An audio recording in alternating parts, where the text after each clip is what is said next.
Sup nerds, welcome to the Omni4Game podcast, episode 103. I'm Sean, I'm joined with Chris and Brandon as always. Alright, sup guys, this week's Omni4Game recap. We go over our locals as always. We look at lists of cards that need reprints, and then we look at weekly reveals, and we talk about your comment questions. So if you like this, make sure you like, comment, subscribe. We'll catch you in the next episode. Alright, locals recap.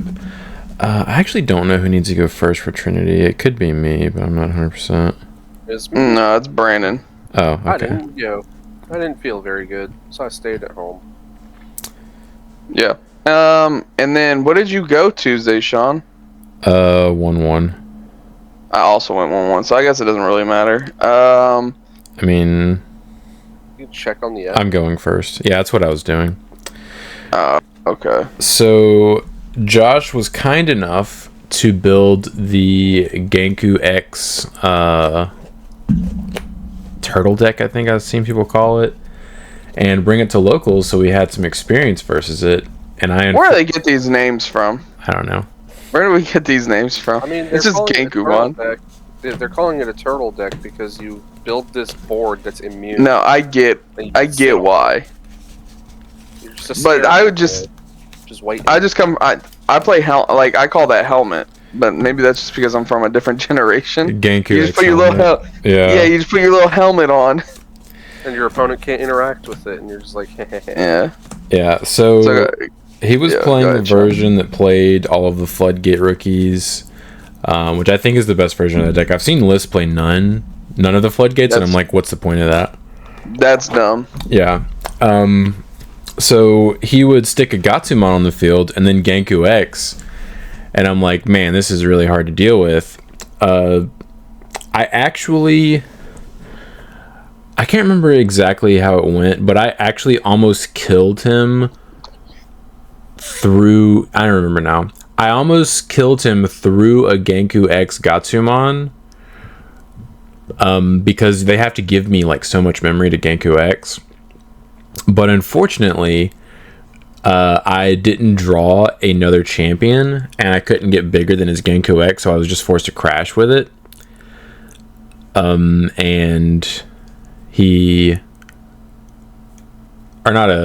not his Genku X, but his Jesmon GX. He aced me before he was supposed to. And as soon as he did that, I was like, oh, if I just find a champion, I can swing an alliance. He has blocker already, so he's forced to block with my collision, even though he's immune. And I run through him, and then I can probably just kill him from there, because I get 5 memory, and I still have my Lord Nightmine X on the field. I didn't see a champion, so I just crashed into it, and then ended up losing later. And then the next game, he just got started way quicker than me. I made some changes after that. We brainstormed on what I should add, and I added a couple of Crimson Blaze to my lists after the tournament was over, obviously, just to be able to answer that specific strategy. And then round 2, played against Zephiga. I won game 1. He won game 2, and then I won game 3. The Digimon immunity is a little annoying, but it's a lot easier to play around it versus that deck, because they have to have something on the field to unsuspend to trigger it on your turn, or they go into the 5, and then it's only good for 1 turn. So unless they're killing you that 1 turn, you're fine. So that's what I would just wait until the immunity was over and then promote. He just outsped me a little bit game 2, and then ended up coming in, I think, like 4th or 5th. 4th. Sean, I thought collision affected the player. It does. What does the Jesmon GX already having blocker have to do with it? That it gives them blocker. Yeah. If the Digimon is immune, they do not gain blocker. But if it already has blocker, even if it's immune, the player must block. Yeah, okay, so I thought they had to block no matter what, but if they're immune, they just don't gain the blocker. Gotcha, yeah. Okay. Anyway, so I'll go next. I'm not sure what I placed. I think probably 3rd, I would assume. Yes. Yeah, because Josh and Ben were in the finals. Yeah. I was playing Purple Hybrid again. Round 1, I played against Ben. Playing Puppets, and the reason why we only had 2 rounds again is because Dante and Will tied in round 1. Yes. Again. And Bandai system now sucks to where you can't even extend tournaments or anything like that. I hate that. Whatever. I played against Ben playing puppets round 1. I ended up losing it 2-1. I have to like open up really fast to try and damage him enough early on before he can establish Kaguyamon, or Kaguyamon, however you pronounce it. Because once he can get her on the field and just starts like spamming the board with like a bunch of little bodies and stuff like that with blocker and stuff like that, it's really hard for me to get through. I can like probably my best hope is milling him down enough. That was kind of how I won game 2. I opened up pretty fast. I chipped him enough. I Velgered him enough to where I was like milling like 4 cards of Velger. Like I would just kind of loop it. And then I just ended up with like a couple different ways to kill him with like the Gallants and whatnot, and being able to recur the Duskmons into the Velgers. So, but then in game 3 he opened up really fast. Where like turn 2 he had Kaguya on the board right away. It's like once she hits the board against me, I'm kind of like, unless I can loop the Dusks and Velgers, like this is gonna be a long day. Especially since the end attack Velger is probably not gonna be popping her because he's always gonna have like other little bodies on the field. Yes. So that was rough. Also, it's been a very long time. I think the 3 nights that I've played Purple Hybrid, I've milled Rivals Barrage 1 time. For some reason, those cards love to just be in my hand and only be my security against Brandon. It's kind of crazy. So that was rough. Round 2, I played against Purpurial, played by Will. He took Ben's deck and just played it straight up. The difference between the 2 players was crazy because Ben is obviously way more experienced with the deck than Will is. Mm-hmm. That game lasted like all of like 10 minutes.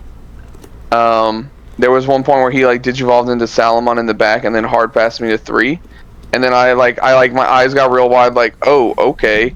And then he was like, oh wait, you might be able to kill me from here, and like tried to take it back, and I was like, I looked at my hand, and at the time I could not kill him. And I was like, well, with what's in my hand, I can't kill you right now. You might get one more turn. Again, said might.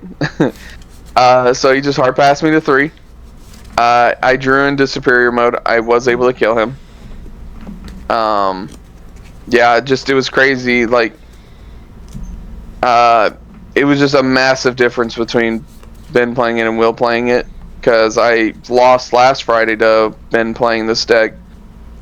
And then Tuesday it felt like it was nothing.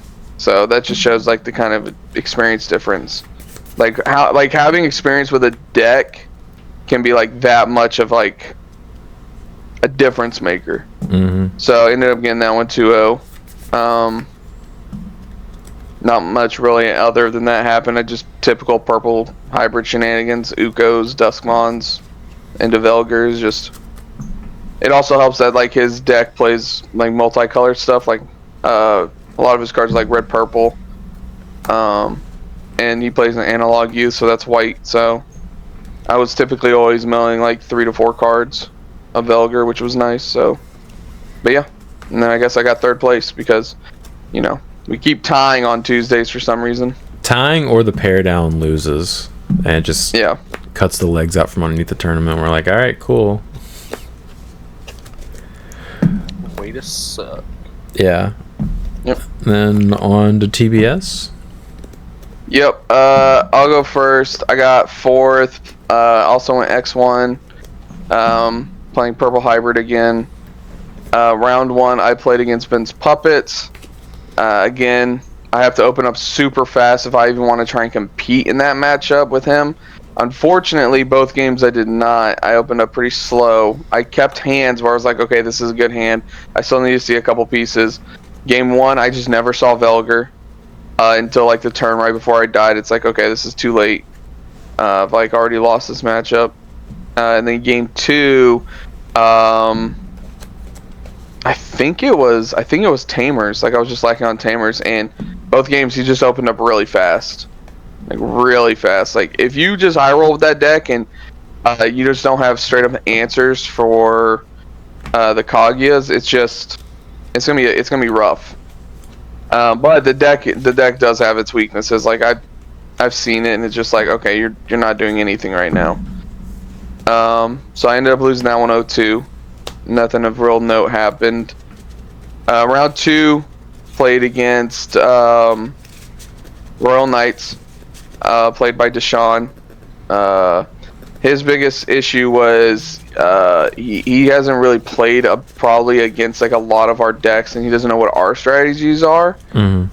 So that kind of hurts. So because he's not really sure like how to play against a lot of our decks, and that's just a bad matchup for him in general because I can rush him down really quick before he can get established and going. Yep. So yeah, I just stayed low to the ground and was just able to kill him. Nothing of note real. Like again, like just Ukos into my level 3s, into Dusks, into Velgers. Just start swinging at him. Not much you can do about it. Superior mode came in handy because I can get big enough to run over some of his Royal Knights with piercing and stuff like that before they get absorbed into Yggdrasil. So that's nice. He never got to do the Omni X combo with Omekamon. And then round 3, I played against Apps. Another pretty good matchup for me because he plays a lot of multicolored cards, so we're milling a lot. Even once he hits Gaiamon, I have so many different ways to like kill it. Especially since its base body is 13k, so even promo Gallantmon can just be like, hey, I'm coming down and I'm killing you. So, yeah, just like favorable matchups in my point for the last 2 rounds. And just got them both 2-0, so... Again, like nothing really of note. If you've seen Purple Hybrid play, you know all the standard stuff. Mm-hmm. Nice. And then I can just we can break down all of Sean's matchups. I promoted and then killed my opponent. Did I promote? Oh, you're dead. Oh, you're dead. No, there was that one game where I watched you fumble the bag and then still somehow managed to finish it off. Did I promote? He was dead. Anyway, so I'll go next. I got 3rd. My first round was the bye because you show up to play and you don't get to play. Round 2, I lost 0-2 to Ben playing puppets. I'm playing normal Omni DNA. I just felt like a change of pace after Gas was doing me wrong, and then I proceeded to just not ever be able to combo. Like, I was always just 1 card shy. Game 1, I didn't see a single copy of Omnimon, and then Game 2, I didn't see a single copy of Wargrey. And then, since I like Pain, he kills me, and I look at the next card in my deck, and it's Wargrey, and I'm like, yeah, that checks out. So, yeah, it is what it is. Then round 3, I played against Caleb, playing Rocks. Game 1, he bricked. He didn't brick. I mean, the whole deck is, a brick technically. They're all rocks. But, he didn't see any level 4s. So, like, his hand was good. He just, like, his searches and stuff weren't seeing any 4s. He activated, like, 3 searches. I think he hard played a Sunariza and then used 2 Vortex Resonances. Neither of them, in any quantity, saw level 4s, so I just killed him. And then second game, he potentially could have killed me. So I had Alter S'd him, my turn, to pass turn. So I swung, tucked the Alter S in, popped out my 2 level 6s, stunned a card on his board, popped a card on his board. He had a level 5 with no sources, and then he was basically going into a Pyramidi in his second stack.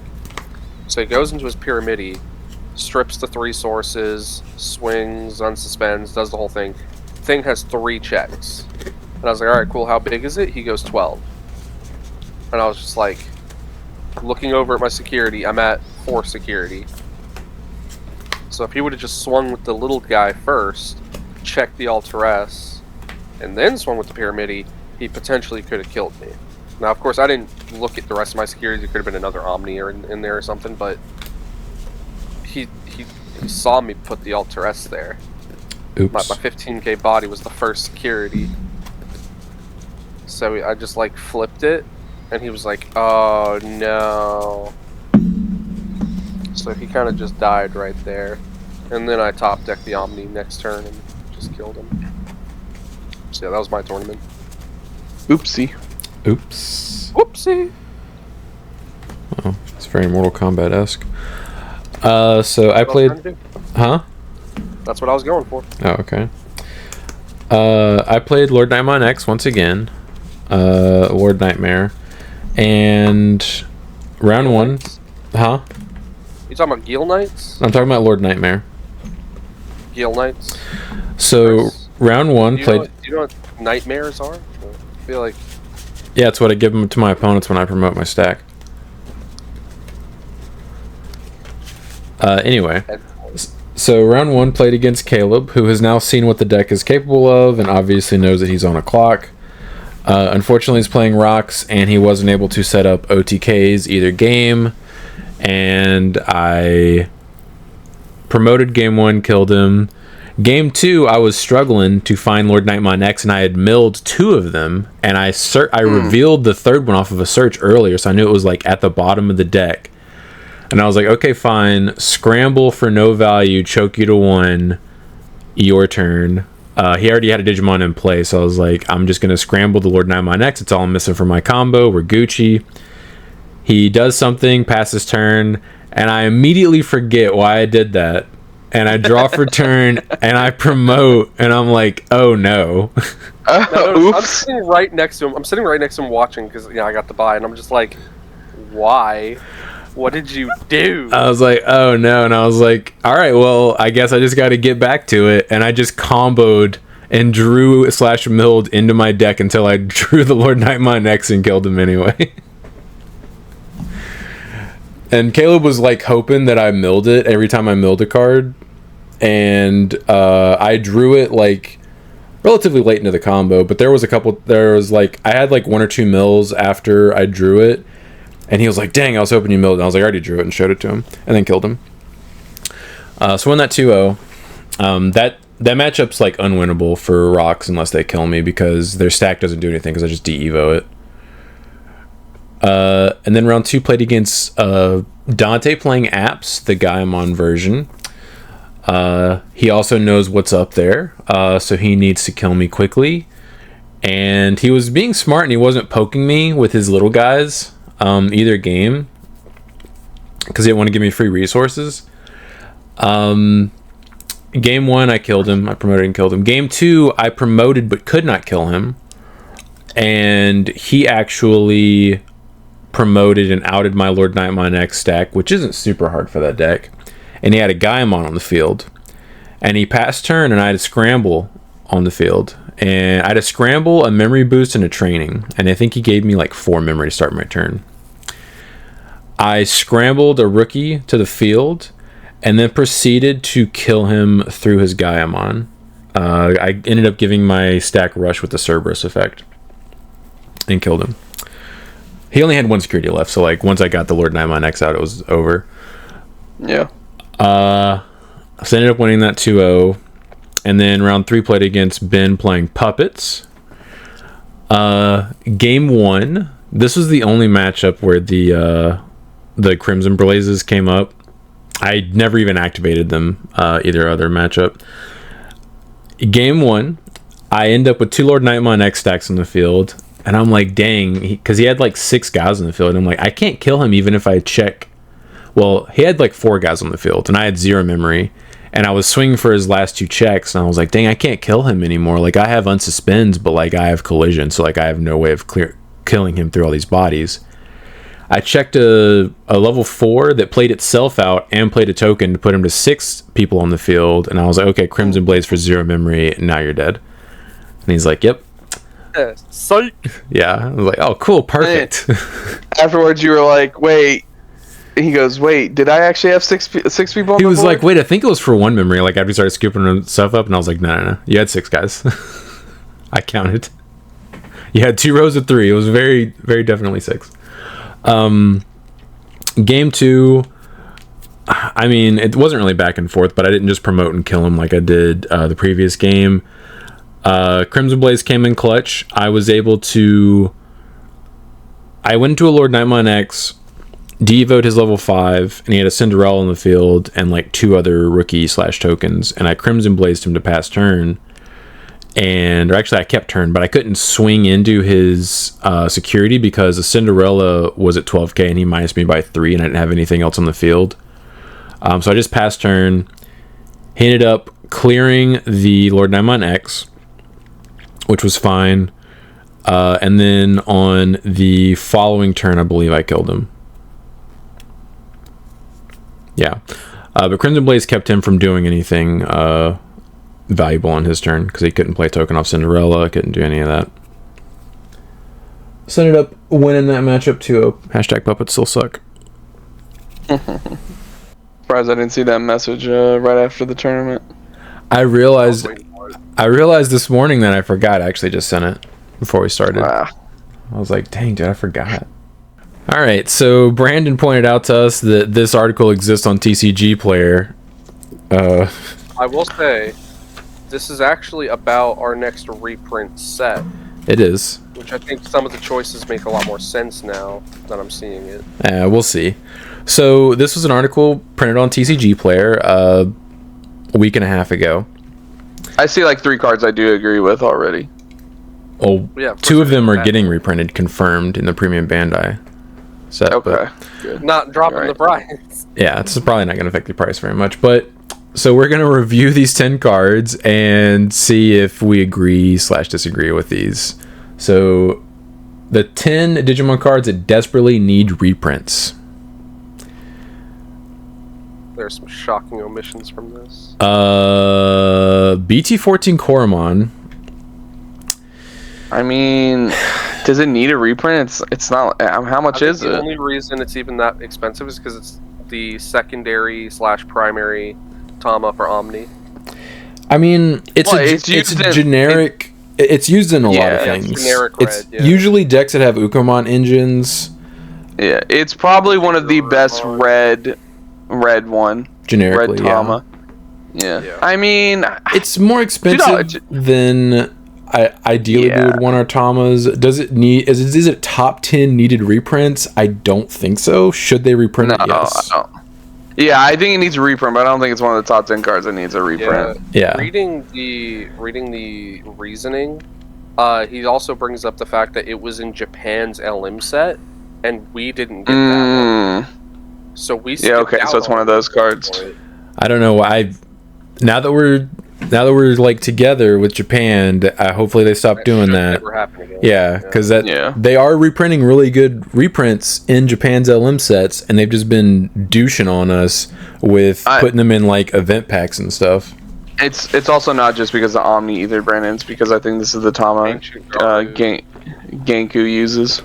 That is also correct. Any deck that has a bottom base of red. Yeah. So. Yeah, it's the best generic red Tama. Yeah.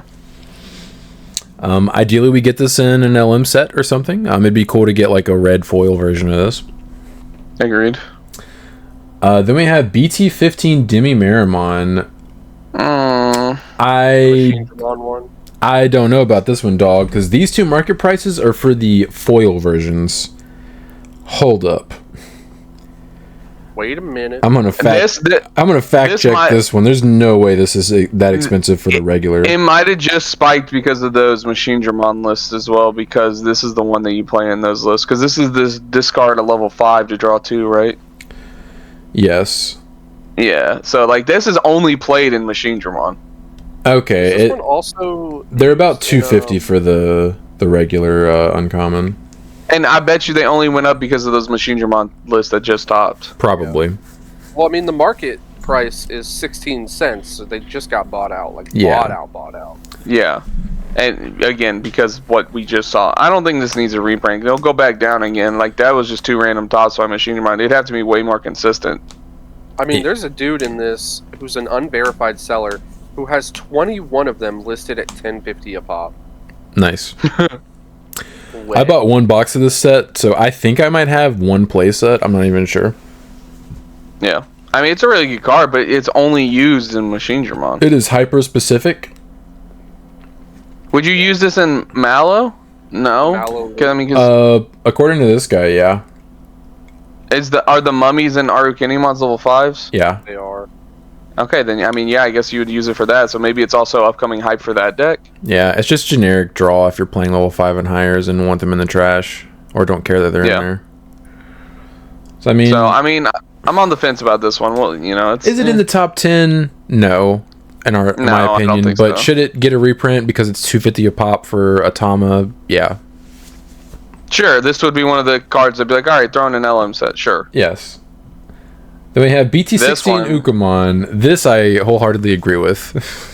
Yeah. Agree. This should not be as expensive as It's it is. crazy that the regular rare has never been below $10 basically ever. Yeah. At that point, I mean, because they're not even showing the other. Isn't there a third art? No, I'm mixing yeah, up the regional promo version. Regional, yeah. Yeah, I mean, at that point, because I think it's like similar price to regular. You might as well just get that one. I would rather have the actual alt art from the set if it were me. If I ever like wanted to bling out my Ukos, I would get the alt art from the set. Of course, I mean, obviously that one looks way better. Yeah. But yeah, we all agree this is definitely worthy of getting a reprint. It is getting a reprint in the bullet set or whatever the hell the LM set we're getting soon, but it is an alt art pull, so it's not going to affect the price in any meaningful way. Right. So yeah, agreed on that one. BT11 Metal X. I mean, If they ever unlimited Gray X. Dog, if Gray X gets unlimited, this probably is already cheaper than this. Yeah, I was gonna say that's the thing. This card has no reason to be this expensive. It's a very good card, but like this deck sees no play whatsoever. It's purely because it's a BT11. Yeah, it's a BT11 rare. Yeah, it's just like it's an older set card, and it's just pretty good still. No, there's still $6. Yeah, I would agree with this. I once again don't think this is top 10, but this definitely does need a reprint. Ideally, we get an alt art that's easy to get, so it actually affects the price. But I would like an alt art of this card ideally. Right. No, I agree. Like if it was gonna. This would be another one. It's like on an LM, I'd be like, okay, yeah, throw it in there. A foil and an LM that you're like basically guaranteed to pull. Yeah, I would love that. Yeah. If you look at the graph as far as its price goes, it was sitting at about $2 for a majority of its lifespan, going up maybe to about $4, and then right before the ban list, it jumped up to $6. Yeah. It's also probably because of the black work gram on Ace Cope. Maybe. Oh, yeah, it probably affects it a little bit. Yeah, I got my sets of my pre-release stamp ones, but I would love like a color foil. That'd be sick. Yeah. This one I agree with. EX5 Leviamon. Once again, I just don't think this has cracked the top 10 for me. Like this card is still, even for budget players, affordable. It's $10. Yeah, like it's super rare. It's not bad. Yeah. Well, I was gonna say $10 boss monster is not bad. Yeah, it's not like this is a staple. Like it's not like this is Ukomon, which is more expensive than this card and is played as a 4-of whenever you see it. I wish this would be at the card I wanted was only $16. Yeah, it's definitely been higher than this, but yeah, Does it need a reprint? Yes, probably. Yeah, I was gonna say this would be at like the bottom of my list. Like it'd be number 10 or like 11 or 12. You know, it's like at the bottom. Yeah, for the max rarity of a card being less than $17, I don't think it's that desperate need of a reprint. And it's one of the cards getting reprinted in the premium Bandai set. Is it? Yeah, I think so. You could be right. There's so many cards in that set that I've forgotten. It's either this one or it's the Seven Great Demon Lord one. I can't remember which one it is. I think it's this one. I think you're right. I think it is this one. Obviously, that's not really going to affect the price, but it's probably affected the alt art price, which is maybe why these are so close. BT15 Gatomon. I definitely agree with this. I agree with this one, yeah. Yeah, this one being $23 is pretty madness. These are actually more expensive now. They spiked recently for... I have no idea why. Probably because they saw that Mostemon get announced and were like, oh boy, Angels are coming back. Oh, I think you're right, yeah. Well, the alt arts are more expensive, but the regular supers are about the same. The alt arts are cheapest near mint from Verified is $55. Dang. Glad I got my playset. Yeah. So we all agreed that this would make the list easily. Like, this has been a card that should get a reprint soon. Yeah. Especially since it is in BT15, which is one of the worst sets to try to pull specific supers from. That, and also people just didn't open it because it was Garbo, because the secret rare was banhammered before we got it. It's the reason BT15 Melga stays as expensive as he does. Yep. It's the reason why it's also used. Yeah, I was gonna say it's also used in like a couple different decks. Yeah. Just a good generic level 4 for yellow decks. Alright, BT16 Magna X. I like that he put the 2-star market price on it. That's funny. I could see this one getting a reprint. I would agree. If they did reprint it though, I'd like it to just be like an alt art. Like another alt art. We're getting one in the premium Bandai set. Yeah. I would do another one, but it's just an alt art, and it's not a guaranteed pull. It's like, okay, thanks. I agree. This does need a reprint. This is probably the lowest that the base art has ever been. If it ever gets popular, the base art is like 60 plus. Yeah, and the alt arts are like over 120 usually. Yeah, that's the thing. Like, a lot of these have been supers. Like, this is a secret. It's a secret from a set we did not get a lot of. Yeah, so it's, me and Brian got extremely lucky. We bought 3 boxes, and all 3 of our secrets were magnets. We only had to buy 1 more. Yeah, and I was able to borrow yours until I got mine, because I pulled a magnet out of my box. So like, we got extremely lucky with our pulls on that. Yeah. Trying to get one of these, unless you're like Sean and ripping people off, it was like very hard to get these cards. Did not rip him off.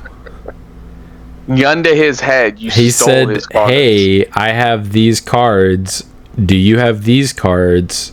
I will trade them. And I said, yes, I will agree to that trade. I didn't go out of my way. Don't be telling lies on here. An opportunity fell into my lap, and I took it. He was like, I want you said, Digimon Chaos modes. I remember the message on the page. Let's meet now. You're like, gotta get this before he changes his mind. Let's do this right now. I have the cards in my hand. Well, it was one of those scenarios where I was like, this is too good to be true. So like, I want to go ahead and do it. So like, I don't think that it's just not happening. But yeah, so I agree. Like, it needs some kind of reprint. I just don't know how you would do it. I mean, they could print it in an LM set and just have it be as like it's the secret in it. I don't know. I'm not sure how Bandai feels about reprinting a secret rare like that and having it be like widely available. Yeah. The problem is, if they put this, let's say, in our next reprint set, it's still going to be tricky to pull because they're going to have multiple secret rares that you have to pull from. Yeah, that's what I'm saying. Like, it would just be one of the secret rares in it. But see, when they do these LMs, I'd rather them do like alternate arts, like just different base arts. You know what I mean? That's what they've been doing for the most part. Or do you mean the foil cards as well? Yeah, like the foil cards as well. Like, don't just like put like the regular base art in there and be like, you might have a chance to pull the secret, and like change it up a little bit. I like what they did for Digimon. Digimon got a brand new art. That was cool. Yeah, like something like that. Do you mean BT1? Yeah. He was like a box topper though, wasn't he? No, you had to pull it. BT1 Digimon? I thought his alt art reprint was like a box topper pack. No, I'm pretty sure you had to pull it. Well, you probably did. I don't think it was guaranteed, but I think it was like a box topper pack. All right, I got Google. Either way, it was a new alt art. It was, and that's actually the playset of Digimons I have is that version. Was it an RB1 card? Probably. Could have been. It was. So I guess you're right. It must have been in the set. Yeah, because I remember it counted as your secret rare slot. Yeah. That would suck. That was like the only card they did that with in the entirety of RB1, if I remember correctly. They gave it like an actual, like, completely different art. Yeah. So something like that. That'd be cool. Yeah. EX7 Syndrilmon. I agree. I don't think this card should be as expensive as it is, considering what deck it's played in. But this could just be like a regular super reprint. Like, just throw it in an LM or something like that. Just agreed. These are actually a lot tamer than they were whenever like Puppets got the wave of support. Like, I remember these being like crazy. Like, I'm pretty sure the regular was the market price for the alt-art right here. Yeah, that's when Brandon gave you 2 of them. We're like, hey, sell these. They're like stupid expensive right now. Yep. Yeah, this card should never be that expensive. I don't know if it would crack my top 10 cards need reprint. I think there are other cards that should be reprinted over this, but it would be like at the bottom of the list. Yeah. Like Levia. Yeah, and this is more expensive than Levia. Mm-hmm. It's hilarious that they're putting like the SPs and stuff in here. It's like, it clearly needs a reprint. Look how much this card is. EX7 Hexablow, suffering from the same problem that Syndril is. It came out of a terrible set that no one wanted. Top of the list. I would agree with this. This is actually, I think, the cheapest these cards have been in my memory, because I when I bought my alt arts, I think they were like 40 or 50 a piece. Yeah, this is the most expensive I've ever seen, or the least expensive I've ever seen, the Hexblow. Yeah. But if it becomes popular, these numbers are going to like double. The problem is these cards are like, I'm not going to say new, but they're like relatively new enough to where it's like, can we expect reprints for these this soon? I mean, this set came out almost a year ago at this point. That's fair. I mean, yeah, because we're like, what, 6? Are we 6 sets past this now? 8, 9, 10. We're about to get 10. So yeah, at least what, 6 or 7 sets past this now? I just remember it being later in the year when we got EX7, but it was before like winter. Yeah. Yeah, I would agree with that one. EX8 Medieval Gallantmon.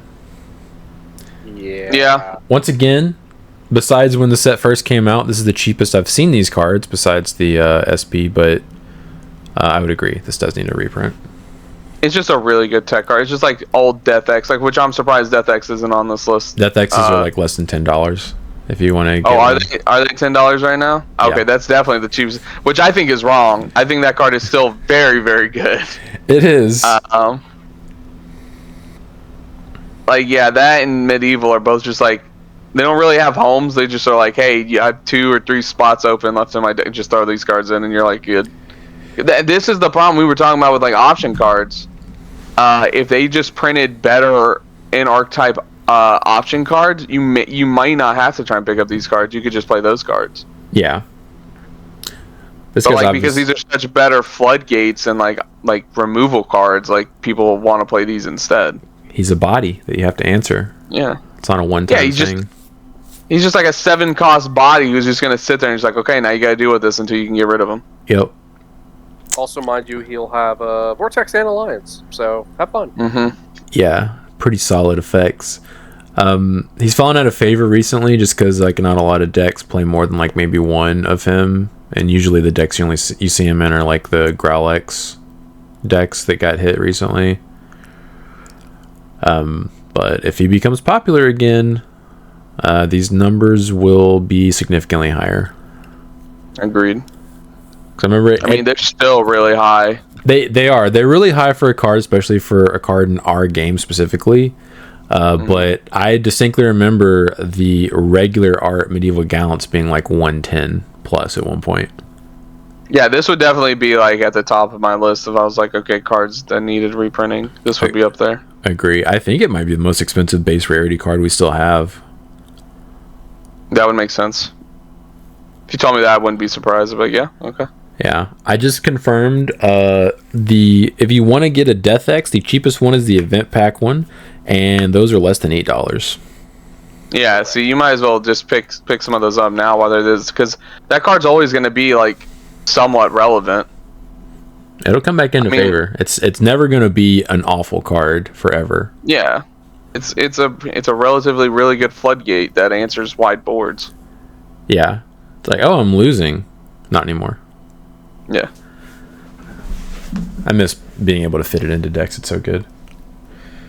You know what? I could play that in my deck. Overall, some disagreements. This guy apparently likes the Digimon card game. I agree with some of his picks. Yeah, some are like, I just feel like there were some glaring omissions. Yeah, like let's talk about what we think was missed. Like, first things first, right off the rip, Digimon. Most of the cards from that bundle of promos. I would say Flame Dramon and the Digimon. Well, Flame Dramon's down to $20, which is still more than he should be. Yeah, that's still too much. Yeah. Yeah. And what was the other one? Throw in the Mega Kabuterimon too. Yeah. Yeah. All of those box topper promos need to be reprinted because if they ever get popular, they're going to be super expensive. Yeah, look at the Vidramon. That Old Force is doing nothing, but it's so expensive because it's a fan favorite deck and a fan favorite Digimon. And it was a box topper for BT16. Yeah, like all three of those should be on this list. Like if you ask me, all three of those would be somewhere in the list. I'd want them to reprint all of those because if any of them get playable, they're going to shoot up. The only reason the other ones aren't expensive is, I mean, they're still expensive for what they are. Yeah. Like they're still like $10+ for no reason. One of them's like a Mamemon, right? Yeah, it's like probably like not using anything. Yeah, it's the Taint Mamemon and the Leo X. Yeah. Yeah, those are like a lot of these cards should be like promos and like hard to get cards that only have like one printing that were extremely hard to get. Yes. That would make up a majority of this list. Yeah. And then like you can keep another card, the like secret rares that need it. There's a lot of secret rares that maintain their price that just aren't being reprinted.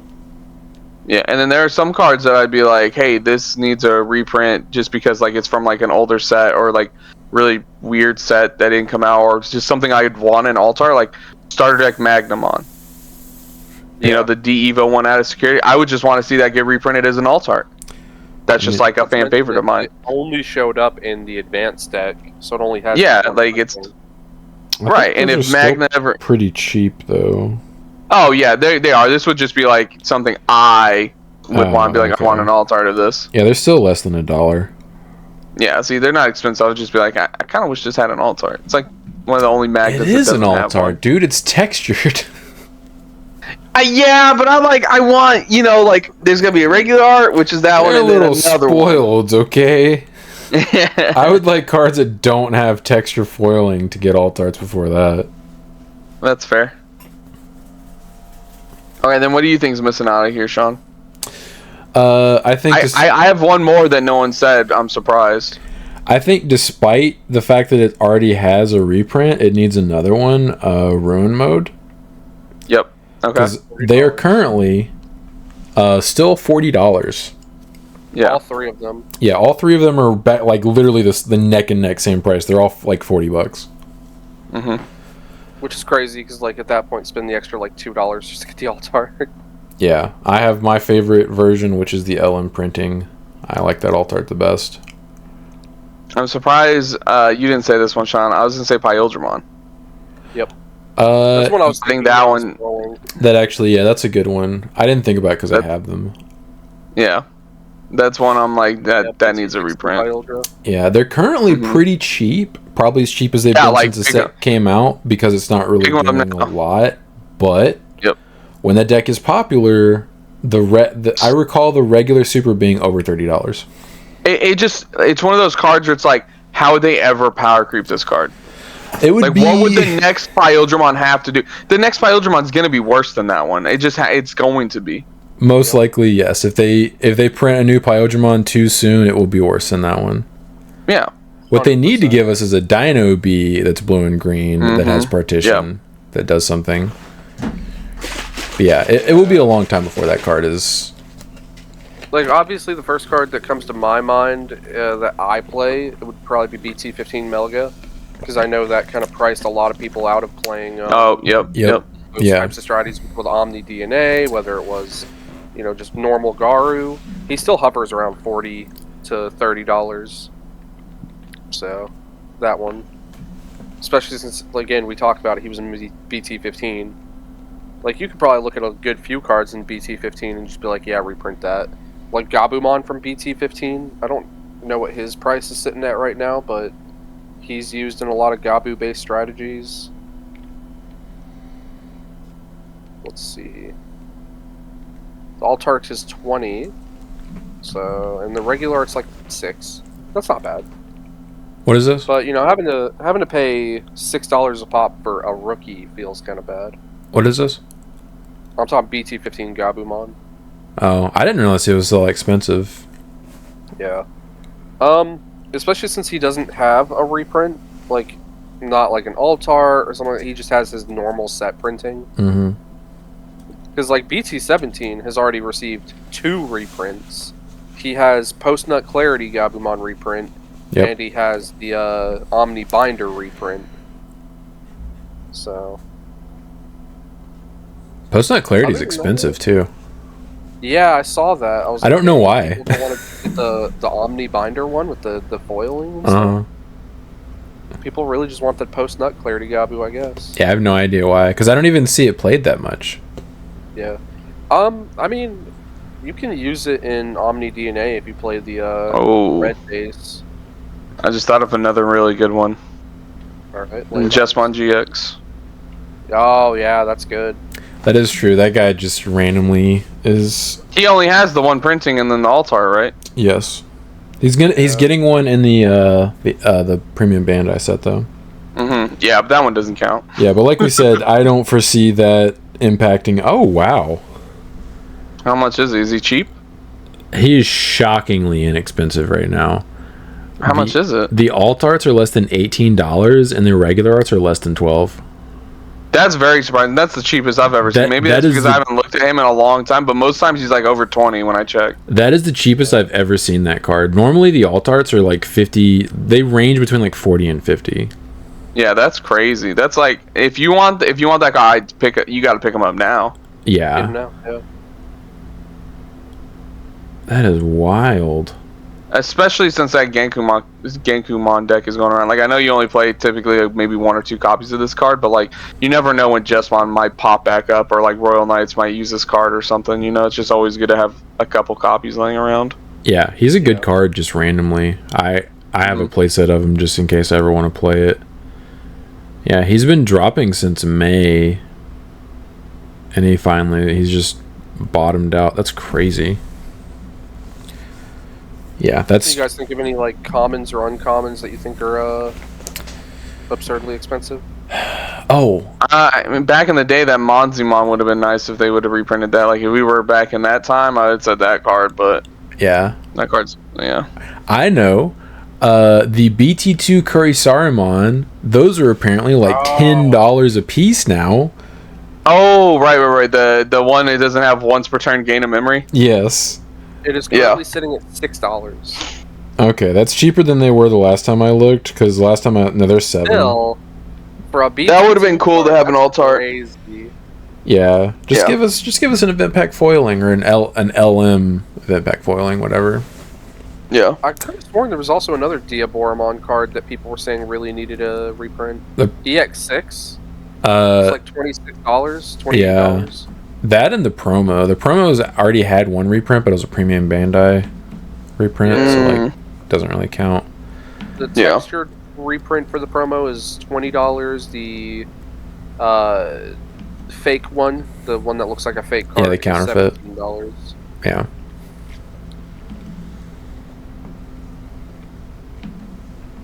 Yeah, they just make decks like that are like fan favorites, and it's just like got a paywall for like no reason. For no reason. Yeah. Like Rena.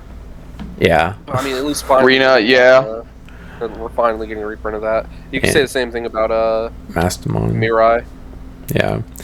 Which they're reprinting the Secret Rena and the Secret Mirai in that Kimono Girls premium Bandai set next year, but I mean, who knows, by the time we get that set, you might not even play that Mirai and Mastamon anymore.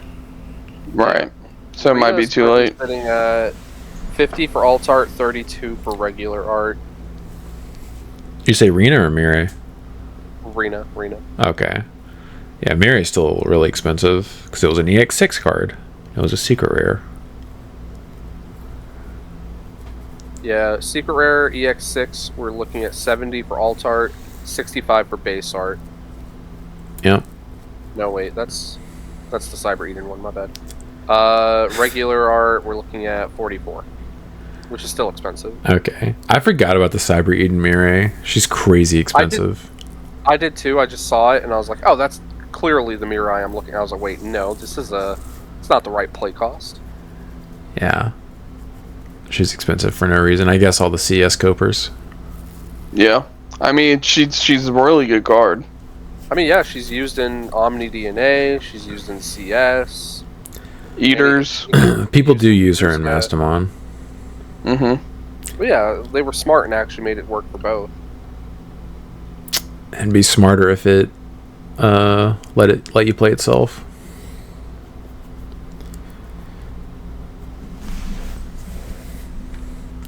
Trying to think of anything else off the top of my head. I'm trying to think of any promos that needed a reprint.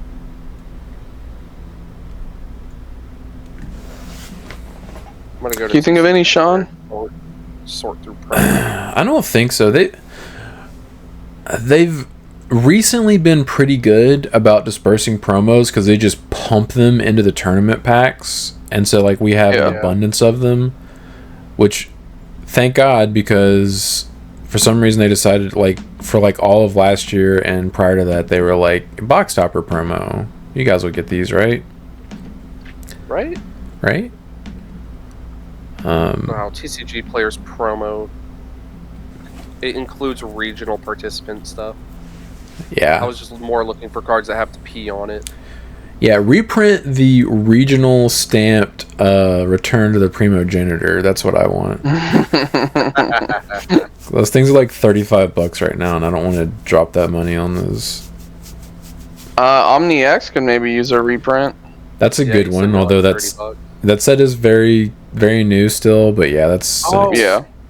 Promo Gallant. Secret Rare Gallant. They reprinted Secret Rare Gallant. Yeah. Secret Rare Gallant's been reprinted. Let's see how much... Promo Gallant's probably dropped off, but... Let me see. The Secret Rare Gallant's actually cheaper, the new art, than I think the regular art is. Dog. Yeah. Promo Gallants are $38 right now. Yep. Yeah, it's being used in a lot of stuff. Shadramon can use another one. He's still sitting at like 25, 22. You can get Secret Gallants for like less than $7. Yeah. Oh, he doesn't need one. The box topper's like $4. Seedramon promo. Oh yeah, Seedramon. Yep. Those have gone down recently, but they're still up there. Yeah. Raremon, he's sitting at like $12 for no reason. Well, I mean that's a participant one. Man, for the low price of $5,000, you too can have a Gallantmon Crimson Mode Ace SP. Needs a reprint. Yep, needs a reprint, dude. $5,000 for an SP. Needs a reprint. Make it the exact same card, but make it a common. That'd be so funny. That would look hideous, dude. I don't think they look good anyway with the mono color, but it would look so much worse if there was no foiling or texture. Specifically the promos that were in the Digimon Liberator promo pack. So promo 134 Shumon is $15. Damn. Oh, that's also with the... What's her name? The puppet woman? Yeah. Risa. And that's both arts. Because there was the one that looks like an alt art for promo 134. And there's one that looks like a normal version of it. I don't know how else to explain that. Uh-huh. I could show it, but like... Yeah. Both of them are about 15. Ben mentioned his promo tamer last night was like $40. Yeah. And it's a common. Yeah. The Mega Kabuterimon, Chris, you brought up earlier, is sitting at $18 to $19. Yeah, see, that's dumb. Yeah, it's not being played in anything, and it's still almost $20. Yep. Yeah. I'm trying to find any other cards that are just straight up promos. Oh, the regular the regular printing of Raremon is $11, which I would say is still too expensive for a card that doesn't see play. Yeah, that's what I'd be picking. It's just like these random promo cards that probably aren't a whole lot of them out on the market. Yeah, because they were hard to get. That are like just stupid expensive, not like stupid expensive, but expensive for no reason. Should be. Yeah, I'd be like, these would be perfect cards just to reprint in like an LM set. Because them being that much right now when they're not being played at all means if they do get popular, they're just gonna get bought out and they're gonna be like $50 for double or triple. Yeah. Hope you don't want to play this deck because you gotta pay me money.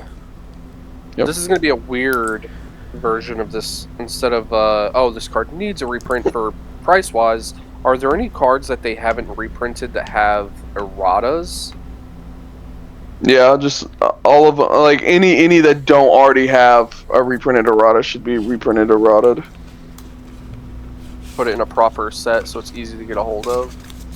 Yeah, or just do like another revision pack. Like if I could get Alter S with his proper text and his like a new alt art, that'd be pretty cool. Alright, calm down. That set just came out. I know, but like, come on. How do you guys mess it up already? It is disappointing that they mistranslated him, but oh, man. They told you what it was supposed to be. It was so funny because I hit an option card at a security last night and he was immune AF and I was like, you know, if this card worked the way he was printed, I would have died to that. Ben forgot that it was immune to everything because I forgot we were like brainstorming about Alter S the other day. I forget exactly how we started talking about it, but he was like, yeah, just use an option. I'm like, it's immune. He's like, is it? I'm like, yes. Yep, is it? Or rat at him. Is it? Dog. This is what I got on my winter pack last night. The hunt for Demi Beamons continue. Yeah, I can't wait until we get the Digital Gate Open promos.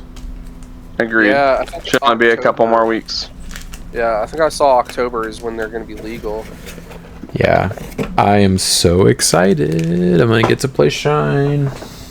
Oh, the winter pack Demi Beamon has flooded the market. They're only $3 a pop now. Yeah, it's only a matter of time before all those plummet, just because like once stores start getting them, they're everywhere.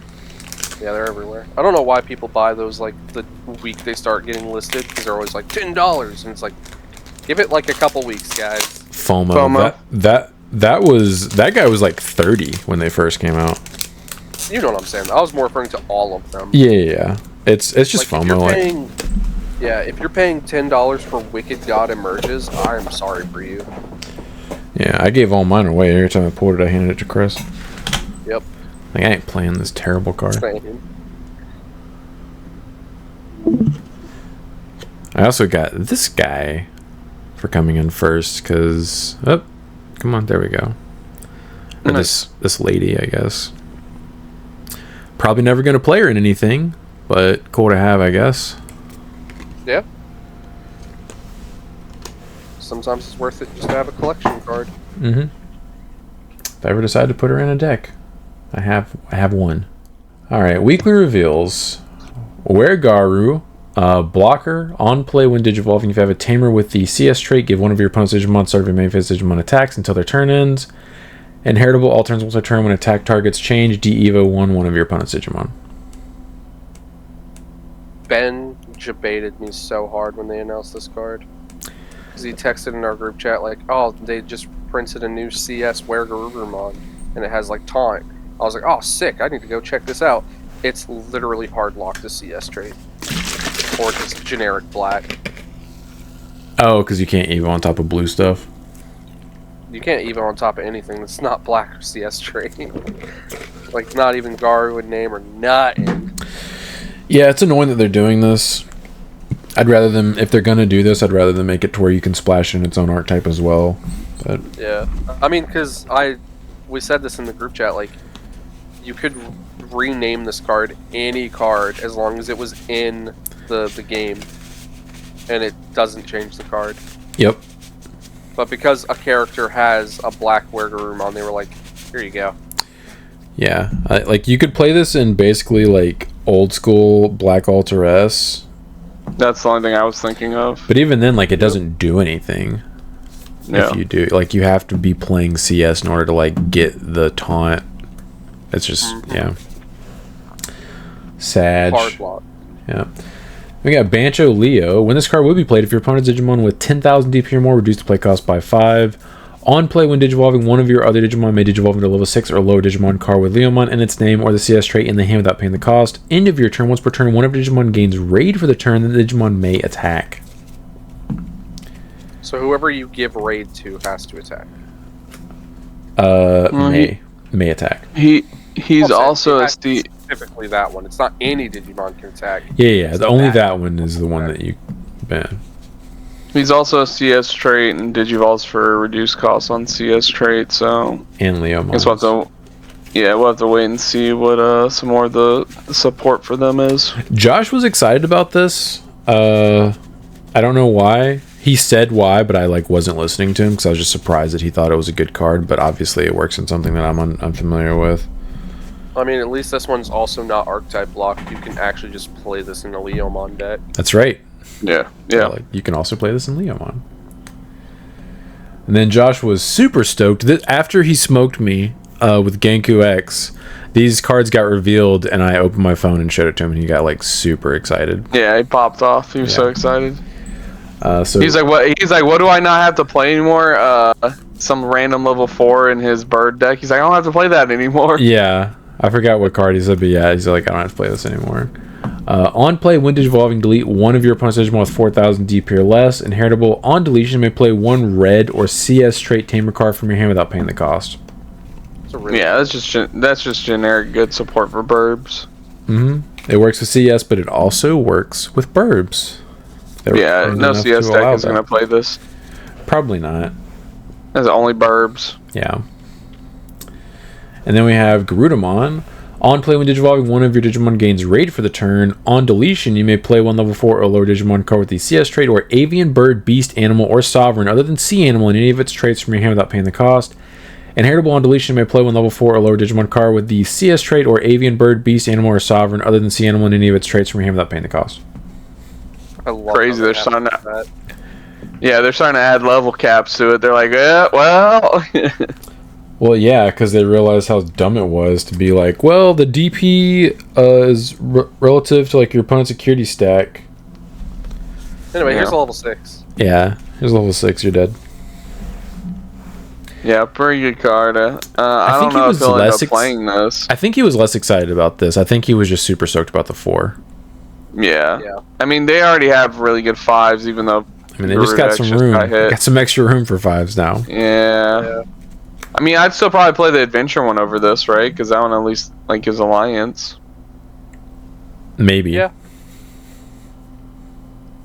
Yeah, I'm assuming Garuda Ace would be better.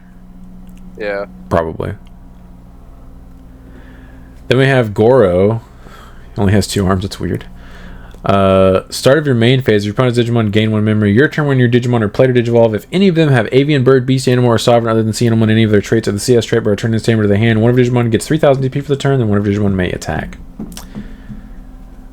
Yeah, people are talking about just using this with Feng Long. I saw that, but that is really weird. It's a really weird choice. Yeah. I don't know. I mean, I guess we'll have to wait to see what some more of the support looks like, but... I don't know. If I had a nickel for every time a 3-cost old man was said to be used in Feng Long as a niche tamer option, I would have 2 nickels. Yes, you would. Which isn't a lot, but it's odd that it happened twice. It is. Josh said this was Hot Garbo and Birds. Yep. That's really all I need to know. Oh, I didn't even think about that. Yeah, that is weird. That's dumb. Yeah. Then we have Bakumon. On play when Digivolving, by deleting one of your Digimon, delete one of your opponent's level 4 lower Digimon. Inheritable. On deletion, gain 1 memory. Would you even play this in Ghost? I feel like Ghost needs like another level 6, right? I think you would. I think we're getting one if you like wait like 5 seconds. Yeah, we are getting another level 6. I think you would. I can't remember, but the important thing on this card to me is the inheritable. You need on deletion gain 1 memory in that deck. It's the best inheritable for anything. I don't think we have 3 level 4s that have on deletion gain 1 memory, so I think this would be your third. Gotcha. Okay. It's also cool that you can pop your own stuff because that obviously triggers other things. But like whenever I look at things that aren't level 6s for this deck, I look at the inheritable and it needs to be that. All right. Anyway, I hate my computer sometimes. We have. Is there? No. Brand said this is it. Okay. Yeah. We have an a new official reveal because the image says BT23 on it. It does. We have a new Necromon. Also has Execute. Makes sense. It evos for 3 instead of 4. If I remember correctly, Necromon evo for 4, which was kind of dumb. Its effect is on play, on deletion, not once per turn. You may play 1 level 5 or lower Digimon card with the Ghost trait from your trash without paying the cost. All turns when another Digimon attacks by deleting this Digimon, delete one of your opponent's level 6 or lower Digimon. If this effect didn't delete your opponent's Digimon, you may end the attack. It seems alright. It's offensive and defensive, which I appreciate. Yeah. It does a bit of both, yeah. Yeah. Having another level 6 that has Execute, I think, is the most important part. You played Ghost. You just said like the one problem with it was just too fair, right? Yes, it was way too fair. Yeah. Fun deck, way too fair. Yeah. Yeah, if you want to compete in today's Digimon landscape, you at least, bare minimum, have to do one unfair thing better than any other deck. Or at least better than most. Yeah. And if you're like some meta decks, you do multiple unfair things better than most. Yes, and then people start complaining. Yep. Yeah, even playing rune mode in this probably doesn't make it unfair. No. Hey, but like I told Sean, maybe you get a new rune mode. It would be pretty cool if we got a new rune mode, assuming it also works in Shine Greymon. If they make it like pure purple and it can only evo on top of like ghost traits or liberators, I would be annoyed. That'd be pretty funny. Would it? It's the exact same rune mode, but you can't play it in Shine. It's stupid. Imagine. We got the Hoodie Net Cafe. You can ignore the color requirements. You have a CS on the field. Main, draw 1, then place this card in the battle area. Main, delay. You may play 1 Tamer card with a CS trait from your hand without paying the cost. Security. You may play 1 level 3 Digimon card with a CS trait from your hand or trash without paying the cost and place this card in the battle area. This is really good. Yeah, it's not bad. It's just more ways to play Nokia for free. I wish it said draw 2. That'd be cool. I'm fine with it drawing 1 card. Yeah, draw 2. Yeah, no. Too much. Nah, I think it'd been nice. Yeah, I bet. Then we have this Psycho, which, like, what is up with his eyes in this art? That's what his design is. Bro is geeked up. He's staring at computers and VR stuff all day, alright? Yeah, so we got Kawasaki.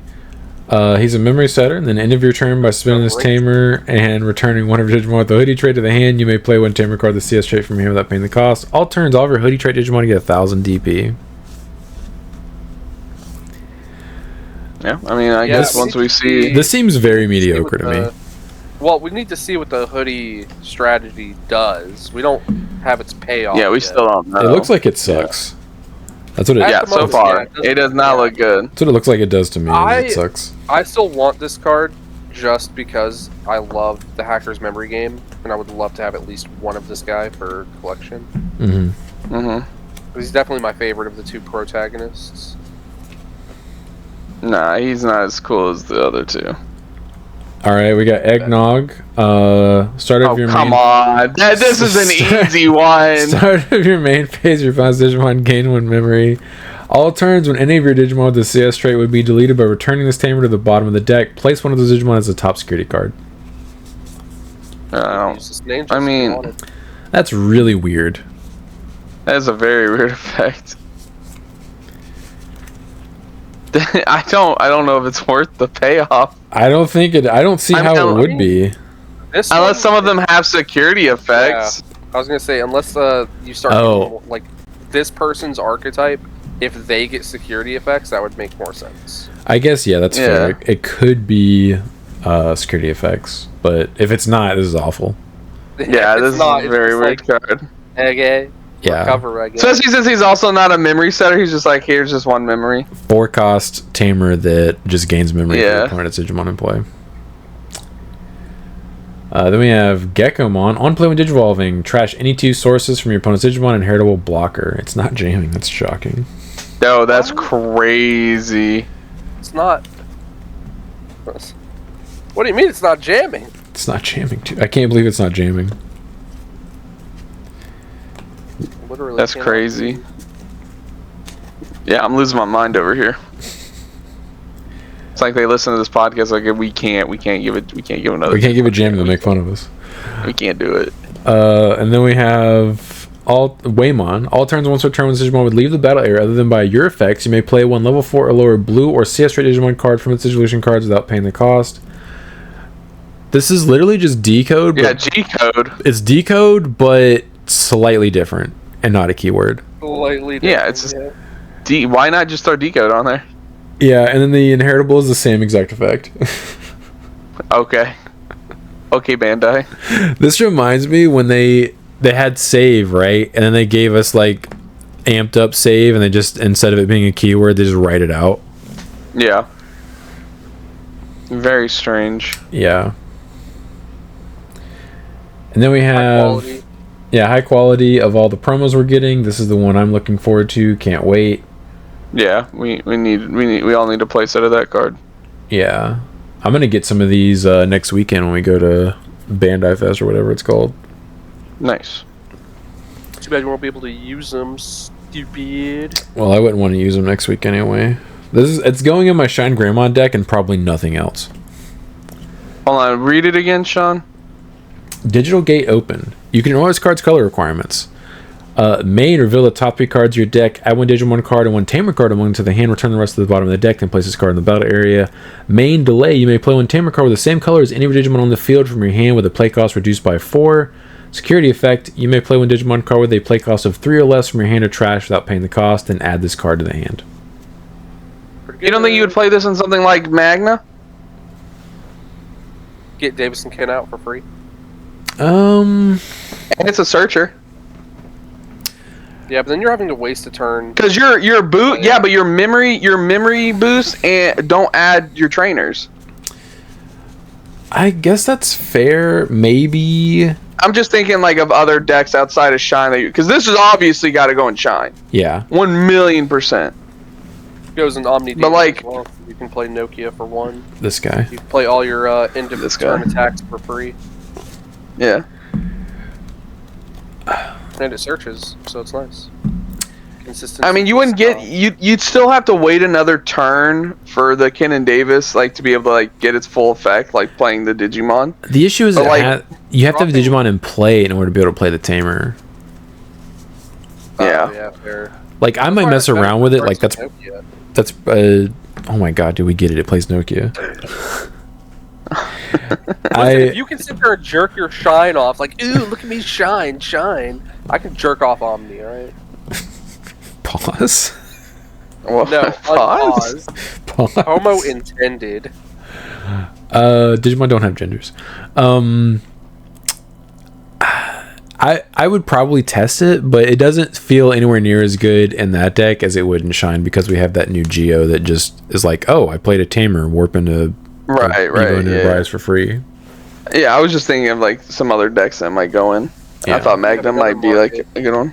Maybe if it didn't have that stipulation where you had to have a Digimon in play in order to do it, I think it probably would be a decent choice. Yeah, but that stipulation might cause some issues when testing it. But I'll try it. You're an issue. I am. I'm a problem. Then we have Marine Angemon. Once again, a card no one asked for. Hand main. If you have Digimon or Tamer with the CS trait, by paying 5 costs, give 3 of your opponent's Digimon security attack -1 until their turn ends. Then place this card as the top security card. On play, when Digivolving, return one of your opponent's Digimon the lowest level to the hand. The security effect, that's not an inheritable. At the end of the battle, play this card without paying the cost. At the turn end, delete this Digimon. Okay, why we gotta delete it? That's dumb. Yeah, remember when they printed Omnimon Zwart Defeat? Like, I don't know, 3 years ago? And they were like, it doesn't do battle, but it stays on the field forever. And they're like, we need to stop doing that. We gotta stop that.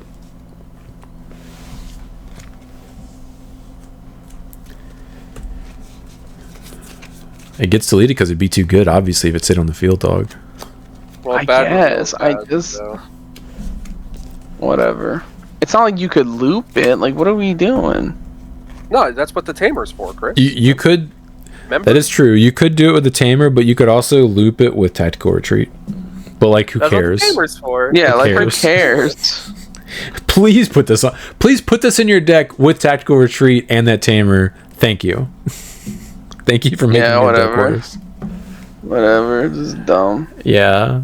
The only Moon Angemon that I think is even remotely potentially playable is the one that we got that like turns off when digivolving effects or something when you have like a certain amount of security. I forget what it is. Go to comment questions. This card just ruined card reveals for me. It ruined it. What a bummer to end on. Also, something that I thought of, if it didn't delete itself, you could ruin mode on top of it. You can ruin mode on top of it. Ah! All right, comment questions.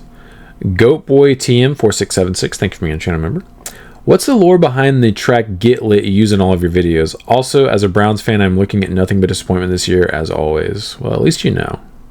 At least you're aware. Listen, holding a team to 7 yards in the second half and losing that game, that says a lot. You guys were cursed the moment you let Baker Mayfield walk out that door. He is the best quarterback y'all have seen in forever. And y'all let him walk out the door. Baker Mayfield is the reason that Ben Roethlisberger isn't the winningest quarterback in their stadium. They treated him so poorly. Like, literally, he took them to the playoffs, beat the Steelers in the playoffs, and then the next season he was hurt, still played, and you have one of the best running backs and offensive lines in the NFL, and you go, here, throw the ball 30 to 40 times every single game. What are you... Throw this with your torn labrum in your throwing shoulder. Stefanski was trying to make him look bad and get him out. Yeah. It was so stupid. So stupid. Yeah. The lore behind the song is I have a royalty-free version of that. And I like it, so it goes in there. It's expensive if you try to like get a bunch of different songs. Yeah. That's fair. Sean likes it. Boom. Lore. I like it and don't feel like getting a bunch of different tracks because like that costs money and stuff. You should totally like just play the digi-rap in the background. I would probably get demonetized immediately if I did that. Jatox. Not a much talked about deck that just because purple hybrid probably does it better, but I was wondering what y'all's thoughts on Ancient Garu is for the meta. Apparently pretty good. It just randomly tops here and there. I think it's because you can play the red base with the floodgates. And Crimson Blaze, yeah. You can play the floodgates and Crimson Blaze. Yeah, I mean, it's like they can rush you down fast enough, and you know you can put out enough damage to where you can surprise your opponent and kill them pretty fast. Ancient Garu is a good card. Yeah, always will be. Just a shame we lost Promo Lobo, but that version never even played Promo Lobo. That is true. Yeah, they didn't. Yeah, I mean, I think that deck never got bad. People just stopped playing it because we got new stuff. Yep. Yeah. Because it's just a rookie rush strat with a hybrid engine, just like Purple Hybrid. Just a different method. Yep. Gurren Raider 25. I assume you meant the BT5 Black Growl. Yeah, it puts in hella work with the stack. I'd also tested the Black War Growl from the same set as a searchable Serb X, essentially, that you can also Evo into a raising if needed. But I did already drop it to 1 right now. Also kept the one of Promo Gaunt Medieval to toolbox when needed, though.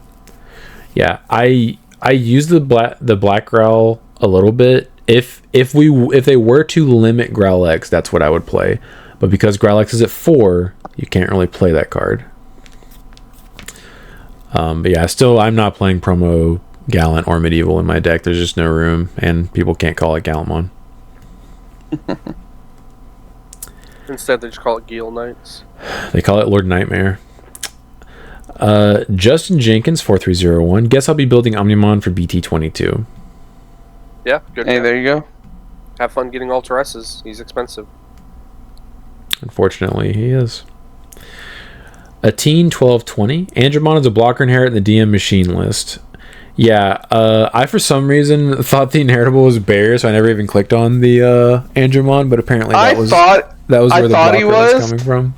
I thought he was, but then you were like, he's got barrier, and I was like, he's yellow. He's like part yellow, so you might have it, I guess. I mean, yeah, that was my bad. Although I will say, even though that is true, those decks only had like 2 or 3 instances of blocker in their entire deck.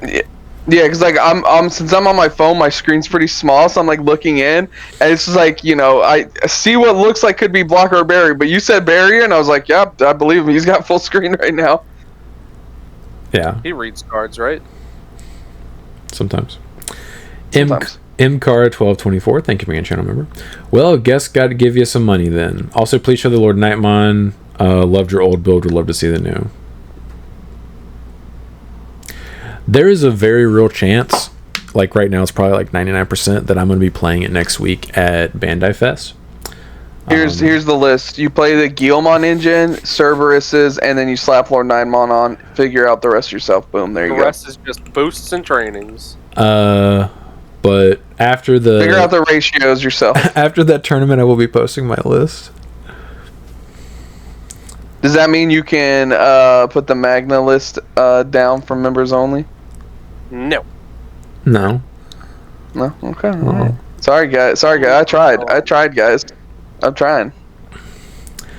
Ashes Fall 9530. Thank you for being a channel member. Mario says that if you want to slow the game down, you absolutely need to ban the trainings, and you know he thinks he's a genius, so we should listen to him. LOL. Yeah, that sounds... You know, that's reasonable. All that logic is very logic, and we should definitely listen. I don't know. As soon as... God, you keep talking about this. I'm tired about this discussion, Grandpa. Yeah, I'm tired, Grandpa. That's too damn bad. We're banning the training. If they hit trainings, people would just replace them with memory boosts. We have a bunch of memory boosts for each color now. It wouldn't do anything. Imagine how upset people would be if instead of getting all those training boosts, or the training cards, they just hit all the boosts out of security, and you're like, oh, okay, I have 4 boosts now. Here, I'm at 10 memory now. They'd be like, ban that. Ban the memory boost. I want inconsistent decks. Take away mulligans. It makes the game too fast. I like it when my opponent can't play the game for several turns on end. I want to go back to playing 14 rookies just so I could see one opening hand. Yeah, literally just so I don't hopefully brick and still brick sometimes. B.UL0. I get why people aren't impressed with the Atmon support in the more recent sets. That being said, someone on the Facebook group noted that the Atmon cards are probably replacing the random useless filler cards we were getting in previous sets. So if you look at it that way, at least the Atmon cards can be put together and have a cohesive game plan. The bosses being secrets is a pain point that can't be explained away by this, though. Yeah. Yeah, but taking up secret and super slots is annoying. I agree with that part. At least I'd be okay with that other thing if it's like, because we were having sets with just like random cards where we were like, what is this going? I'd rather them actually be like support for something, even if it's like a deck I don't personally play. There are people out there who like that deck and that style of deck. Dante, for example, he likes playing that. Dante's built all of the versions, and he's going to continue to build all different versions of apps. I would rather someone out there be getting something they like than cards that just randomly do nothing for anything. Yeah. But I don't like the fact that you're picking up secrets. Somebody posted this tweet in the Facebook page. It's how I feel. Yeah. I don't know if that you can read it, but... Big facts. Yeah, it's too close to your camera, but I could read it. Super Rod Catch. I'm all for content creators getting their bag, but Eggman is just ad hell. Run Firefox and you block it. LOL. Yeah, like I'm glad that he's making money through that website, but yeah, like come on, man, you don't need all of those ads on there. It's insane. One here, one here, one here, one here. Yeah, when you exit out of them, they pop back up in 5 seconds. Ads. Jim the Kid, I see Growlix as a problem, yes, but it's what Gallant needed. The only way to truly fix it is to just do a wide pair ban, which is difficult. Like maybe it can only be played with decks including at least 6 Gallantmon in name or Magijimon cards in the deck. I just hate to see another deck lose its arguably best piece of support because they made it too generic. Cough, Garu X, cough. I can't figure out another way they could do it. Also, disappointment on Sean's face when I said I wish they'd stop locking promos behind Premium Bandai. I'd love his opinion on it. Yo, Gallantmon doesn't need Growlix. They don't, but it helps. Yeah, the draw power helps, and the memory gain helps. They don't need the on deletion is irrelevant. Yeah, like that. The entire rest of the effect is like. Yeah. Okay. Purely, you don't need this. It's purely in case they don't OTK and they out your stack. You get like a little rebound. Yeah, if anything, that'll help slow down Gallant too, though. That would have hit that deck too. Yeah. Instead of Gil Knights, it would slow down Gil Knights and Gallantmon. Lord Nightmare. Dude, last night I forgot to mention this. I picked up my security after Game 2 versus Ben. I saw that. My last 3 checks were all Growlixes. And the foil ones at That's that. crazy. It was all 3 of my foil Growlixes. But thankfully, at the beginning of the game, I searched the only other Growlix in my deck, and I had recycled it a couple of times for my Protoform and Tamer or Tama. See, it's crazy because like he didn't notice. That's the thing. Like he picks them up and goes, "Oh, yeah, I guess I didn't see any," and like started scrolling through cards. Like he was able to use it no matter what, only ever seeing the one. Yeah. Well, I was struggling to find level 4s, and after finding out 3 of them were in security, I was like, oh, that makes so much sense. That checks out. Yeah, that checks out. Because I only play 8. Yeah, 8 currently. That's almost half of them. See, the guy who's asking for the Gil Knights list, he just gave away the ratio. He plays 8. Yep. I don't think I had disappointment. I think it was I wasn't sure what you meant by that because promos aren't locked behind Premium Bandai. Unless you just mean the reprints. Like some of the reprints are locked behind Premium Bandai. Yeah. Which I would agree, but once people get them, they end up hitting the market anyway. So like you can still get them if you don't like pre-order. Well, I mean like Wisteria. No, because those came to in stores, didn't they? Yeah, and I'm pretty sure or maybe that's what he meant, like the LM sets. But I'm pretty sure the LM set, like the Battle and Bullets or whatever the hell they're calling it, I'm pretty sure that will also be in stores. You just had the option of ordering it on Premium Bandai too. That would make sense. Yeah, it's the best way to do it. Yeah, because I'm assuming that's how they're going to do it, and like we'll still be able to get those like at our local game stores and stuff. Yeah. Like, I didn't bother pre-ordering one of those because, like, I'd rather just go to store buy one if they do it. If not, I'll just buy the singles of what I need. I pre-ordered 2 of them just to guarantee a playset of every card that's guaranteed. Well, I got Chris. I can just steal his blue-purple mem boost. Yeah. I only bought 1. Okay. That's still 2. For me? For me? Yeah. JD1391. Hey Sean, great episode as always. I miss your content. I miss your matches, either IRL or on DCGO. Hopefully that content comes back anytime soon. Okay. Brandon, I guess we can just go now. Yeah. Our job here is done. Well, he's talking about the matches and stuff, obviously. We were a part of that. Were you? We were there. We're in some of those games. You're present. Sometimes we're the feature. And sometimes we don't know what the hell we're doing with our decks, and Sean has to sit there and be like, that's not how that works. That's not how that works. Yeah. That's not how that works. That's pretty painful whenever that happens. I do want to go back to posting those. I've just been extremely busy lately, but I do want to go back to doing that. That one Larry dude. Dragon Mode fights Apocalypse in the opening of the PS1 TCG game. On another note, I've been testing Skuya, and I feel like it's back to the olden days of no win condition. Shaka is super copium. The deck pales in velocity against ye old OTK strategies. Ruin Mode spam can only get you so far. It needs a consistent win condition. Without that, it'll disappear from top cuts. We did see Fair, that I have started. thing happen. Yeah, I have started to see it less, and I'm glad somebody knew where that came from. I had no idea about that. Yeah. With the Apocalypse and the Dragon Mode. Yeah, I had no idea. Yeah, though we've already kind of seen that happen with Sakuyamon, where we always said that it didn't have a win condition, and then it just eventually got enough support where it's like, okay, we have a way to win now. Yeah.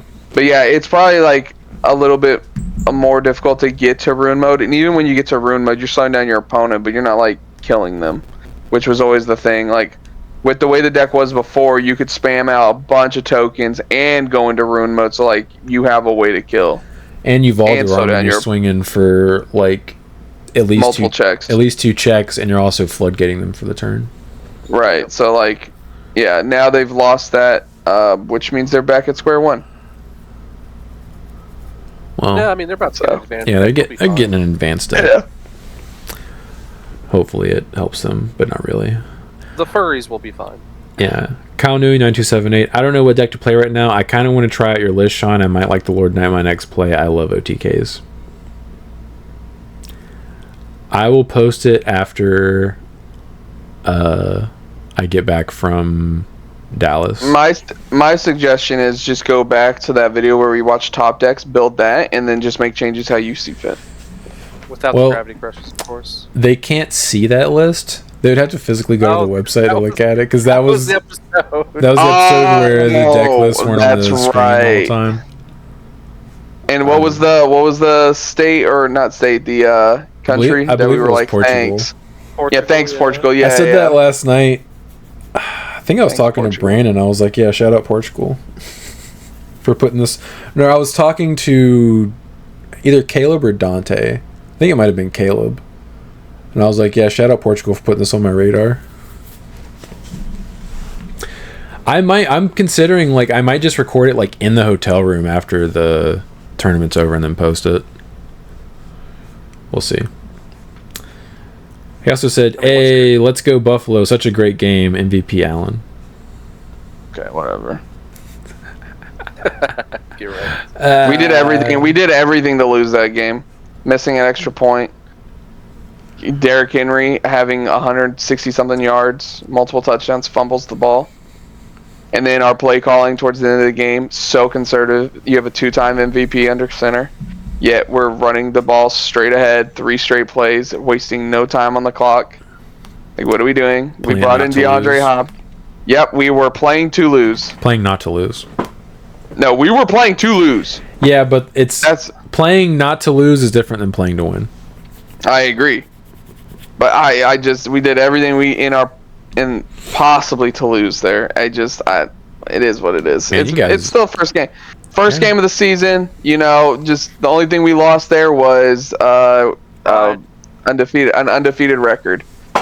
I can hold my head held high and be like, we lost to Josh Allen and the Buffalo Bills. They're a very good team. We just got to prove it in the playoffs. We're gonna get to the playoffs. That's not a doubt. Like, we're gonna be there. We just have to win in the playoffs. You're currently on pace to miss the playoffs. You're on pace to go 0-17. Sean, you better hope you guys don't go 9-7 and miss the playoffs. You better hope. That's impossible. That doesn't happen. There's 17 games in the season now. And all I hear from Steelers fans, well, Mike Tomlin still doesn't have a losing season. Okay, well, guess what he hasn't done in a very long time? Won in the playoffs. Yeah, we finally have a quarterback again.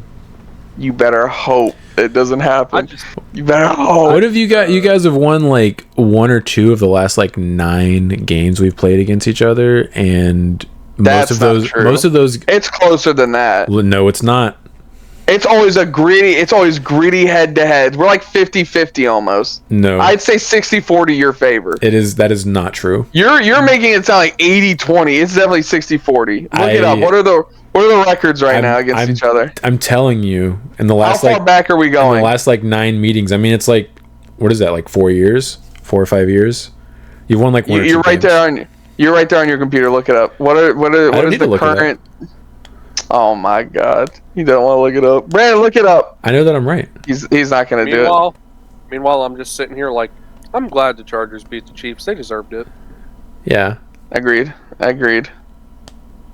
right, go ahead. What's the next comment? But we've done that without having like a solid quarterback play for most of that. Just saying, your team sucks. Okay. Yep. A block of tofu. Alter-S was absolutely a mistake. I don't own any and broke. Have been playing a neutered Omni list with only 2 Nokia, then 3 CS Omni and 3 Ace Omni. I still top locals pretty well lately as long as I see the Nokia. 1 week I borrowed 3 Alter-S and 2 Nokia. I went undefeated easily. Keeping turn when going into him, then going in another Omni to OTK is ridiculously easy. Damn. Yeah, I think Alter-S probably was a perfectly balanced card. I think it probably was a mistake. Honestly. Yeah, you don't, Sean, you don't say. Brandon literally kills me by turn 2 faster than you kill me. He requires less setup. If he just sees the pieces, he wins. He does that faster than you. He needs less pieces in his hand than I do. That's what I'm saying. Alter-S is a problem. What's great is... It's the only reason why Omni's doing anything right now. Yeah. What's awesome is Brandon high rolls you, and then he just bricks versus like everyone else. So like you're just taking L's for the team because he just can't draw his combo versus anyone else. I'll take it for the team. It was so dumb, dude. Ben had the Kaguya on the board. I was promoting a Gabumon, and I had the starter deck Agumon in hand. I just needed 4 Greymon. That's all I needed. Play better deck. JJR Benez 07. This is Ben for those of you who don't know. Yeah, 7th penetration is a good card. LOL. Free options are busted, and you are at 6 or less to play the deck. That is true. Puppets still suck. Puppets do suck. Remember when he got 2-0'd last night playing pups? Garbage deck. Yo, what would win? A field full of puppets or one little Crimson Blaze boy? That's a good question. Dr. Fab 671, thank you for being a channel member. I would like to formally issue an apology to Bandai. I didn't see the vision in EX10 when 7 Demon Lords was getting shafted. That new Belfie X is great for the deck. Another rush body. Sleep modes are so low cost. They're either 2 memory or free or play, so you get 2 swings. 3 if you have Paradise Lost, new Lucé option. If you get the highest of high rolls, you can get 5 swings with 2 from a Belfie X Digivolve off of the option, Chaos mode or the Rage mode Fortitude, 2 from a Belphimon played and evolved into the X Antibody, then play Lucamon to get the Paradise Lost end of turn swing. All I hope is we get Creepy X and a Gouda X in this set, but even if we don't, this Belfie X is enough to give the deck some juice and aggression it desperately needed. I don't know if it's enough to make the deck competitively viable, but it's enough to make me want to try. What the hell would no Gouda X do? There's no telling, dude. Like, here's your win con. It would allow you to Edgelord. It would allow you to win more. He's spikier.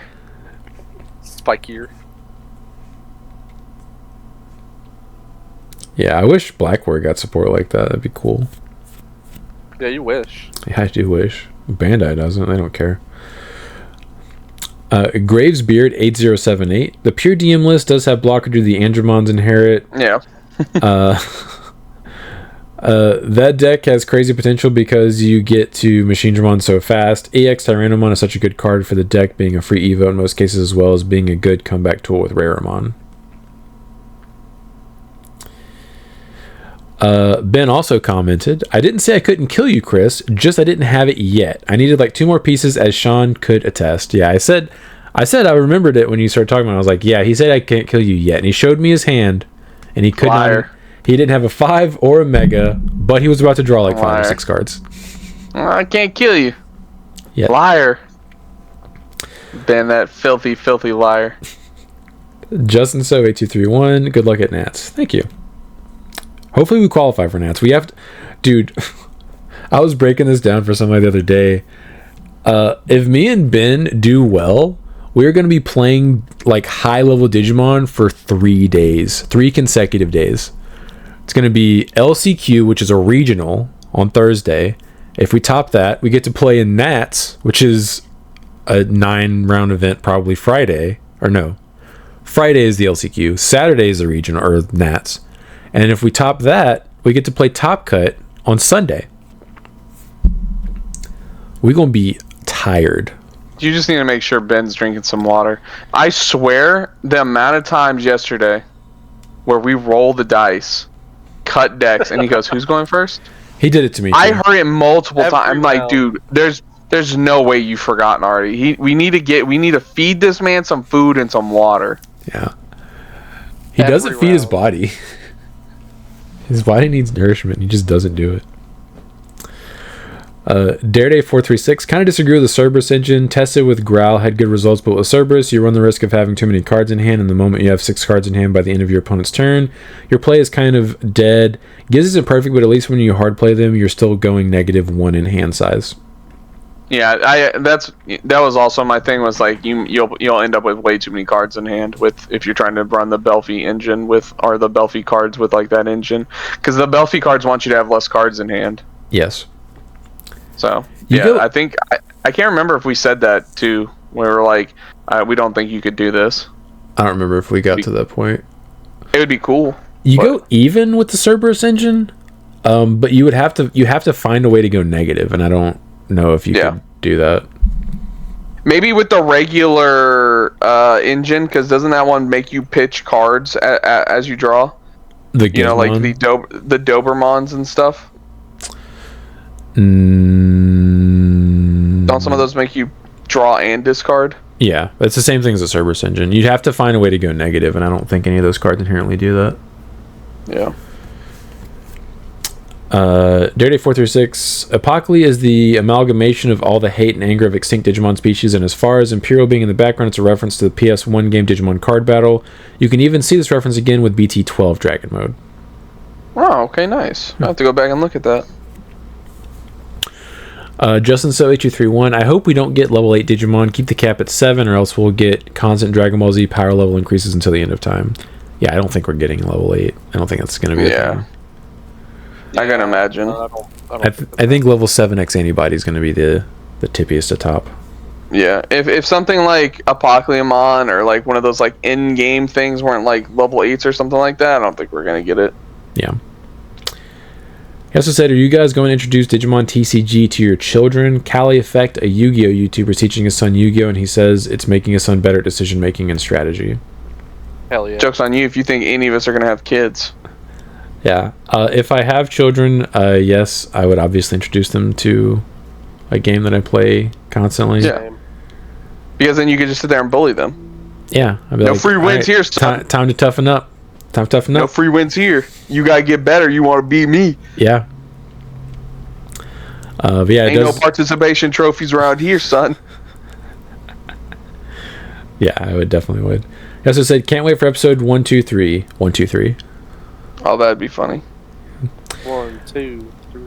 A random Mexican 123. I love how you guys react to being slow rolled. Well, maybe if Kristen go around slow rolling people. Oh my god. I just prefer if Ben has combo in his hand, specifically when he's playing Perperial. I just want, because it takes him so long to do the damn combo.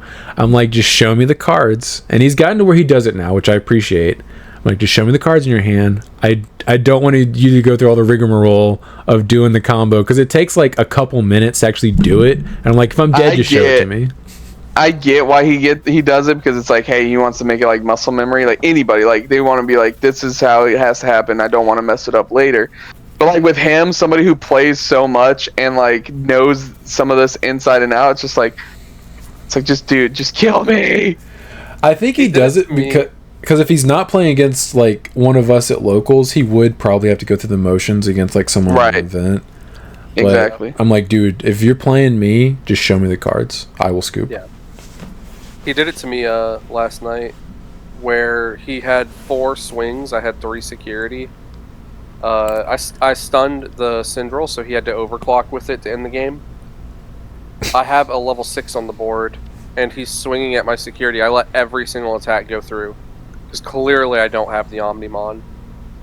And maybe you're waiting. Saying pass, yeah, I'm just waiting, because And then, like, as soon as he gets to the final swing, he goes, "All right, play this card, play this card, play this card." And I'm like, "Why didn't you just say pass turn, swing with Syndrel?" So you omitted the fact that you had a level 6 on the field last night when you were telling us about this.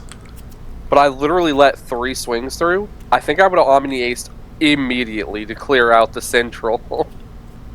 Probably, but could you even get rid of it? Because I mean, it has the protection effect. Yeah.